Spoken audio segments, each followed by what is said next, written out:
I saw this on Twitter this morning. This is in response to what I had mentioned earlier. Someone set the Christmas tree, the beautiful Christmas tree outside of Fox News headquarters on Avenue of the Americas in New York, set it on fire. It's a real, it's a disgrace. I mean, it really is. But showing you and proving to you my point, I have the receipts to back it up, that while we're the party believing that liberals are people with bad ideas, I've warned you often that they don't reciprocate.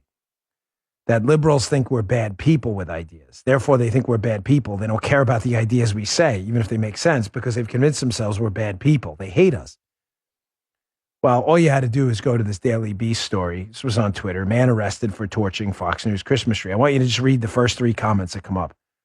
This guy, Hair Alter Shinkin, I don't know what the hell that is. Alan Oldman on Twitter, whatever. He says it's the most wonderful time of the year. Apparently thinks that's great. Kevin Lynchahan says, Noel Peace Prize winner, surely. Some guy, It's My Opinion on Twitter says, he's a hero, and it was self-defense. Now, you may say, well, Dan, that's just Twitter. Twitter's full of virulent, disgusting, grotesque, filthy leftists who hate people, are violent, anti-American a-holes. Well, no, here's the receipt to back up what I told you is absolutely true, that Democrats really hate your guts. Axios, the story will be in my newsletter today. Young Democrats are more likely to despise the other party. It's an actual poll, in case you think I'm just making all this stuff up. Nearly a quarter of college students wouldn't be friends with someone who voted for the other presidential candidate. Listen to this line. With Democrats, far more likely to dismiss people than Republicans. The evidence right there, folks. The polling data. We think Democrats are people with bad ideas. They think we're bad people with ideas. Here's another gem I saw. There was an article about me on Twitter, and this just popped up. This is Jayhawk Liberal, a real gem, this guy on Twitter. He says, I thought cancer had killed him off and did us a favor by now. This is the left. Can you imagine typing such a thing? Now, you go, oh, Dad, don't be a snowflake. Folks, this stuff doesn't. I mean, I hear it all the time.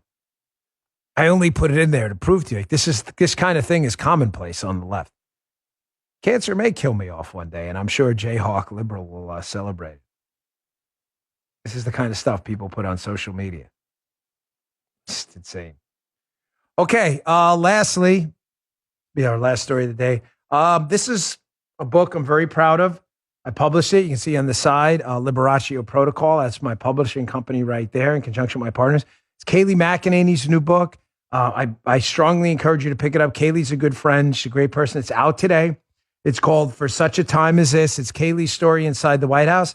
The reason I wanted to publish the book, chapter 7 specifically, she talks about crisis communications in the White House and the inside story of how they had to respond to all the fake news stories, the litany of fake news stories during the Trump era. The whole book is great, but my humble opinion, chapter 7 is the best. You just heard the Dan Bongino Show.